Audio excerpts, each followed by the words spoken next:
नमस्कार, मैं हूं अंशिका और आप देख रहे हैं स्पोर्ट्स डगआउट सिर्फ डीडी स्पोर्ट्स पर। खेल जगत की हर बड़ी हलचल, हर बड़ी जीत, हर बड़ा रिकॉर्ड और हर बड़ी कहानी, सब कुछ मिलेगा एक ही मंच पर। आज के शो में होंगी दिन की सबसे बड़ी स्पोर्ट्स हेडलाइंस, खास रिपोर्ट्स, सोशल मीडिया की हलचल और खेल इतिहास के यादगार पल। तो तैयार हो जाइए, क्योंकि अब शुरू होता है खेल की दुनिया का सबसे दमदार सफर। सबसे पहले नजर डालते हैं आज की बड़ी सुर्खियों पर।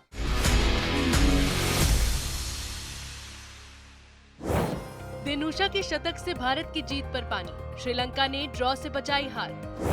जर्मनी पर 3-1 की जीत, 52 साल बाद महिला टीम का वर्ल्ड कप में टॉप 5 फिनिश। प्रज्ञानंदा ने रचा इतिहास, ग्रैंड चेस टूर जीतने वाले पहले भारतीय। 2036 ओलंपिक की दावेदारी पर मंथन, कॉमनवेल्थ की मेजबानी की तैयारी तेज। कोलकाता में भिड़ेंगे भारत और उरुग्वे, ब्राजील के बाद विश्व चैंपियन से होगी टक्कर। कोलंबो टेस्ट में भारत जीत के बेहद करीब पहुंचकर भी मुकाबला अपने नाम नहीं कर सका। फॉलो ऑन देने के बावजूद श्रीलंका ने शानदार जुझारूपन दिखाया और मैच को ड्रॉ पर खत्म किया। इस ऐतिहासिक ड्रॉ के केंद्र में रहे सोनल दिनूशा, जिन्होंने दोनों पारियों में शतक जड़कर भारतीय गेंदबाजों को 5वें दिन तक विकेट के लिए तरसाए रखा।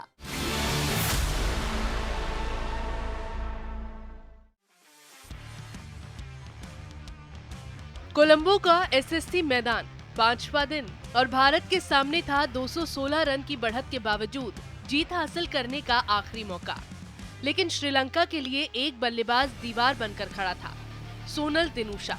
पहली पारी में 103 रन बनाने के बाद दिनूशा ने दूसरी पारी में नाबाद 133 रन की शानदार पारी खेली। 4 पारियों में ये उनका तीसरा शतक था। सिर्फ अपना 5वां टेस्ट खेल रहे दिनूशा ने स्पिन के खिलाफ बेहद संयमित बल्लेबाजी की, स्वीप और उसके अलग अलग अंदाज का शानदार इस्तेमाल किया और धीमी पिच पर गैर जरूरी शॉट से बचते हुए भारत की गेंदबाजी को लगातार परेशान किया। भारत ने पहली पारी में 503 रन पर पारी घोषित की और श्रीलंका को 290 रन पर समेटकर 213 रन की बढ़त हासिल की। इसके बाद भारत ने फॉलो ऑन लागू किया। शुरुआत में श्रीलंका दबाव में था, लेकिन दूसरी पारी में दिनूशा और उनके साथियों ने कहानी बदल दी। केशारा नोवांथा के साथ दिनूशा ने 7वें विकेट के लिए 112 रन जोड़े। लंच के बाद मानव सुथार ने नोवांथा को गली में कैच कराकर इस साझेदारी को तोड़ा, लेकिन भारत को राहत नहीं मिली। इसके बाद प्रभात जयसूर्या और लाहिरू कुमारा ने दिनूशा का साथ दिया। खासतौर पर कुमारा ने 90 गेंदों पर सिर्फ 12 रन बनाकर करीब 2 घंटे क्रीज पर बिताए और 47 रन की अहम साझेदारी की। भारत के स्पिनर्स मानव सुथार, रविंद्र जडेजा और सारांश जैन ने लगातार दबाव बनाया। तीनों ने दूसरी पारी में 35 से ज्यादा ओवर गेंदबाजी की, लेकिन धीमी पिच, गेंदबाजों की थकान और दिनूशा का जबरदस्त नियंत्रण भारत की राह में सबसे बड़ी बाधा बन गए। आखिरकार दिनूशा नाबाद 133 रन पर डटे रहे और श्रीलंका ने 429 रन पर 9 विकेट के स्कोर पर पारी घोषित कर दी। श्रीलंका की बढ़त पहुंच चुकी थी 216 रन तक। मैच में जीत के लिए समय और विकेट दोनों भारत के खिलाफ थे। दोनों कप्तानों ने हाथ मिलाया और मुकाबला ड्रॉ पर खत्म हुआ। सोनल दिनूशा ने पूरे टेस्ट में 206 रन बनाए और इस सीरीज में 419 रन 139.66 की औसत से अपने शानदार प्रदर्शन को खत्म किया। भारत ने 2 मैचों की सीरीज 1-0 से अपने नाम जरूर की, लेकिन कोलंबो का ड्रॉ उसकी वर्ल्ड टेस्ट चैंपियनशिप फाइनल की उम्मीदों के लिए बड़ा झटका साबित हुआ। कोलंबो में भारत की जीत की पटकथा लिखी जा चुकी थी, लेकिन सोनल दिनूशा और श्रीलंका के निचले क्रम ने आखिरी अध्याय बदल दिया। एक पारी नहीं, पूरे दिन का धैर्य, और उसी ने श्रीलंका को हार से बचा लिया। ऑस्ट्रेलिया ए के भारत दौरे के लिए भारतीय महिला ए टीम का ऐलान कर दिया गया है। तीनों फॉर्मेट में अलग कप्तानी देखने को मिलेगी। T20 में अनुष्का शर्मा टीम की कमान संभालेंगी, जबकि वनडे और 4 दिवसीय मुकाबले में यास्तिका भाटिया कप्तानी करेंगी। ऑस्ट्रेलिया ए के खिलाफ मुकाबले और भारतीय महिला क्रिकेट की नई कप्तानी तस्वीर। बीसीसीआई की महिला चयन समिति ने सितंबर-अक्टूबर में होने वाले ऑस्ट्रेलिया ए दौरे के लिए भारत ए की टीम घोषित कर दी है। टी20 में अनुष्का शर्मा कप्तान, जबकि साइली सदघरे उप कप्तान होंगी। अनुष्का इससे पहले इंग्लैंड के खिलाफ भारत ए की टी20 टीम की कप्तानी कर चुकी है। 3 टी20 इंटरनेशनल खेल चुकी अनुष्का के लिए ये एक और बड़ा मौका होगा। वहीं वनडे और 4 दिवसीय मल्टी डे मुकाबले में यास्तिका भाटिया को कप्तानी सौंपी गई है। यास्तिका के डिप्टी की भूमिका दोनों फॉर्मेट में अनुष्का शर्मा निभाएंगी। यास्तिका ने चोट के बाद भारतीय टीम में वापसी की है और हाल ही में ऐतिहासिक लॉर्ड्स टेस्ट में शानदार प्रदर्शन करते हुए दूसरी पारी में शतक भी लगाया था। ऑस्ट्रेलिया ए का भारत दौरा 12 सितंबर से शुरू होगा। 3 टी20 मुकाबले न्यू चंडीगढ़ में खेले जाएंगे, जबकि 3 वनडे मुकाबले मोहाली के पीसीए स्टेडियम में होंगे। दौरे का समापन धर्मशाला में होने वाले 4 दिवसीय मल्टी डे मुकाबले से 2 अक्टूबर को होगा। टी20 टीम में वृंदा दिनेश, सुजाता डे, तेजल हसबनिस, निकी प्रसाद, श्वेता सहरावत, उमा छेत्री और वैष्णवी शर्मा जैसे युवा चेहरों को मौका मिला है। वनडे और मल्टी डे टीम में प्रिया पूनिया, तनीषा सिंह, तेजल हसबनिस, निकी प्रसाद और वैष्णवी शर्मा जैसे खिलाड़ी शामिल हैं। वहीं शुभा सतीश, सुश्री दिव्यदर्शनी, शुचि उपाध्याय और ममता माडीवाला को खास तौर पर 4 दिवसीय मुकाबले के लिए चुना गया है। 3 फॉर्मेट का ये दौरा भारत ए के खिलाड़ियों के लिए सिर्फ मुकाबला नहीं, बल्कि अंतर्राष्ट्रीय स्तर के लिए खुद को तैयार करने का अहम मंच होगा। वर्ल्ड कप में भारतीय महिला हॉकी टीम ने शानदार अंदाज में अपना अभियान खत्म किया है। 5वें स्थान के मुकाबले में भारत ने जर्मनी को 3-1 से हराया। इस जीत के साथ भारत ने 1974 के बाद वर्ल्ड कप में अपना सर्वश्रेष्ठ प्रदर्शन किया है। 52 साल बाद भारतीय महिला टीम ने टॉप 5 में जगह बनाई है। एम्स्टेलविन का वैगनर स्टेडियम, सामने थी दुनिया की 5वें नंबर की टीम जर्मनी और दांव पर था वर्ल्ड कप का 5वां स्थान।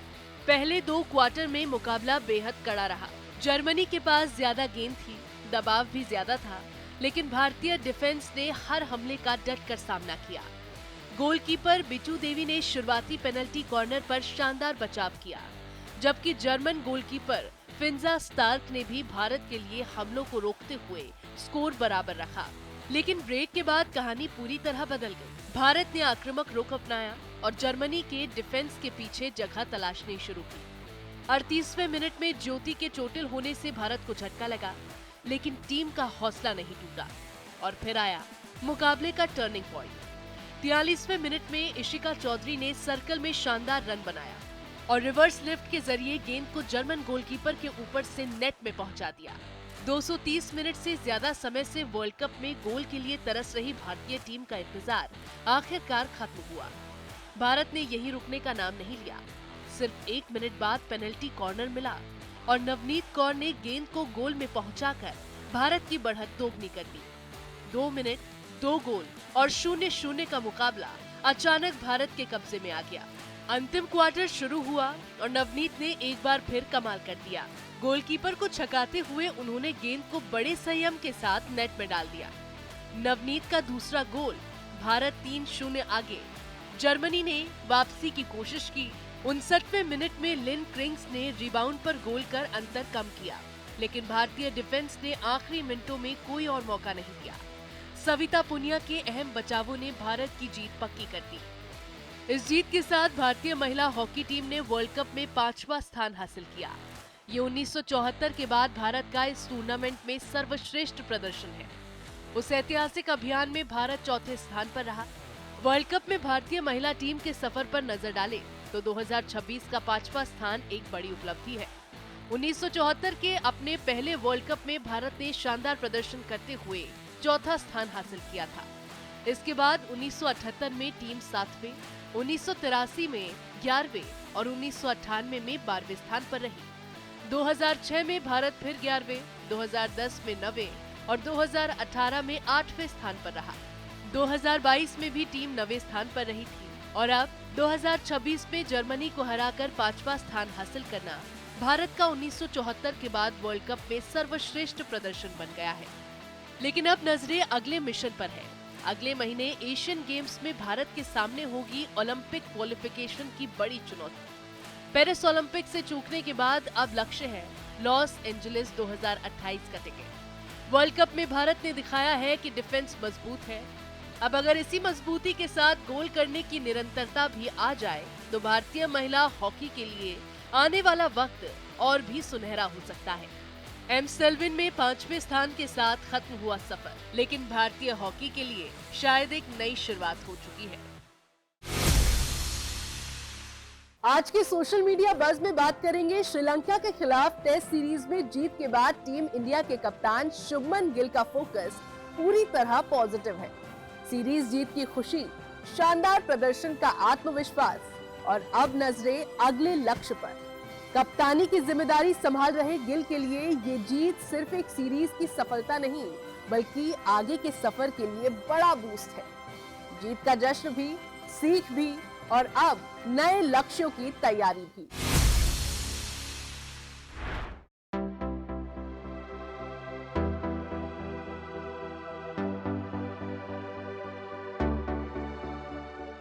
I think it's been a great series for us. A lot of positives in the series.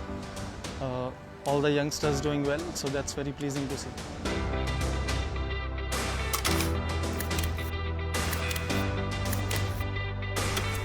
Yeah, definitely. You know, we speak about once a batsman is set, should make the most of it, and Devdutt showing that. Very positive signs for us, and the way he batted in the series was a treat to watch. You know, truly tells the mindset of a player, and that's a great positive sign for us.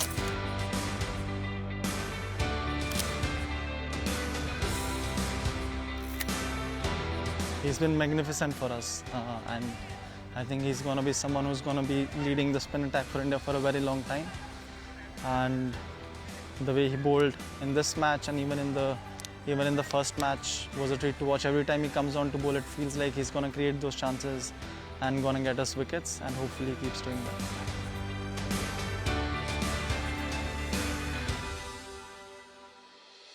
A lot of learnings in this series.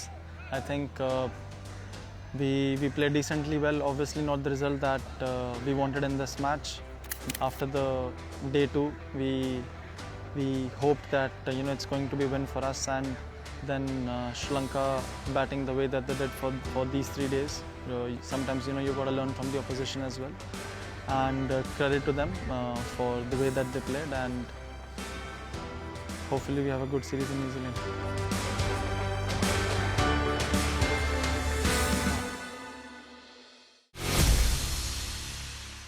अब चलिए रुक करते हैं हमारे खास segment on this day की ओर, जहां हम आपको खेल इतिहास के उस सुनहरे पन्ने पर ले चलते हैं जिसने अपने आप में एक यादगार अध्याय दर्ज किया। 28 अगस्त 1992 क्रिकेट की दुनिया में एक ऐतिहासिक शुरुआत हुई। सिर्फ 20 साल की उम्र में श्रीलंका के मुथैया मुरलीधरन ने ऑस्ट्रेलिया के खिलाफ अपना टेस्ट डेब्यू किया। कोलंबो के खेतरारामा स्टेडियम में खेले गए इस मुकाबले में मुरलीधरन ने 3 विकेट 141 रन देकर अपने अंतर्राष्ट्रीय सफर की शुरुआत की। उनका पहला टेस्ट शिकार बने ऑस्ट्रेलियाई बल्लेबाज क्रेग मैकडरमॉट। किसे पता था कि ये युवा ऑफ स्पिनर आगे चलकर टेस्ट क्रिकेट का सबसे बड़ा विकेट टेकिंग गेंदबाज बनेगा। 18 साल के शानदार टेस्ट करियर में मुरलीधरन ने 800 विकेट हासिल किए, जो आज भी टेस्ट क्रिकेट में सर्वाधिक विकेट का विश्व रिकॉर्ड है। 20 साल के डेब्यूटेंट से लेकर टेस्ट क्रिकेट के महानतम स्पिन गेंदबाजों में शुमार होने तक मुरलीधरन की कहानी अपने आप में एक मिसाल है। तो ये था हमारा आज का ऑन दिस डे सेगमेंट, और अब बारी है हमारे स्पेशल सेगमेंट स्पोर्ट्स रैप की, जहां हम आपको दिखाएंगे देश और दुनिया भर के खेलों से जुड़ी बड़ी खबरें, वो भी तेज रफ्तार में। तो पेश है आज की टॉप स्पोर्ट्स न्यूज दुनिया भर के हर खेल से रफ्तार के साथ।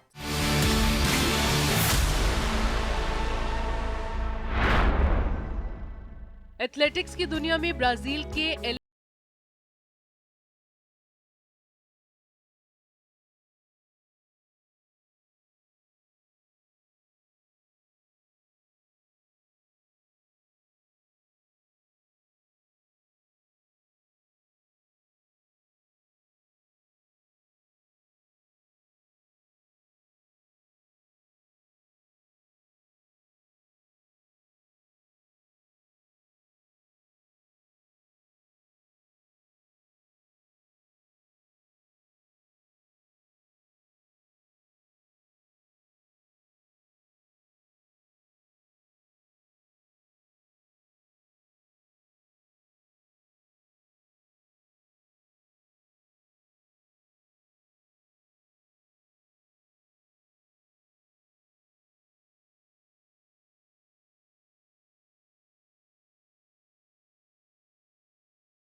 अब स्पोर्ट्स रैप से आगे बढ़ते हुए बात करते हैं हमारे बर्थडे स्पेशल सेगमेंट की। आज हम मना रहे हैं उस खिलाड़ी का जन्मदिन जिसने अपने शानदार खेल से सबको प्रभावित किया है।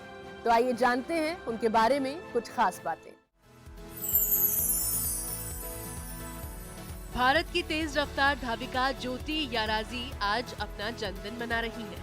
28 अगस्त 1999 को जन्मी ज्योति ने 100 मीटर हर्डल्स में अपनी अलग पहचान बनाई है। वो इस स्पर्धा में भारत की राष्ट्रीय रिकॉर्ड धारक हैं और 2 बार एशियन चैंपियन बन चुकी हैं। 2023 और 2025 में उन्होंने 100 मीटर हर्डल्स का एशियन चैंपियनशिप गोल्ड अपने नाम किया।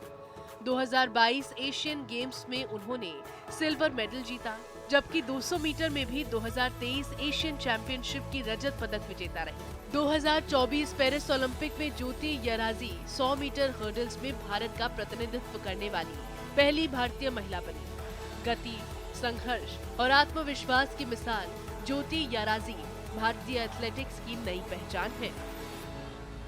डीडी स्पोर्ट्स की तरफ से ज्योति याराजी को जन्मदिन की हार्दिक शुभकामनाएं। तो दोस्तों, आज के स्पोर्ट्स डगआउट में बस इतना ही। हमारा वादा है कि खेल से जुड़ी हर बड़ी और अहम खबर हम आपको दिखाएंगे सबसे भरोसेमंद और सबसे दिलचस्प अंदाज में। जुड़े रहिए डीडी स्पोर्ट्स के साथ। अगली मुलाकात तक खेल का जुनून बनाए रखिए, जीत का जज्बा जगाए रखिए।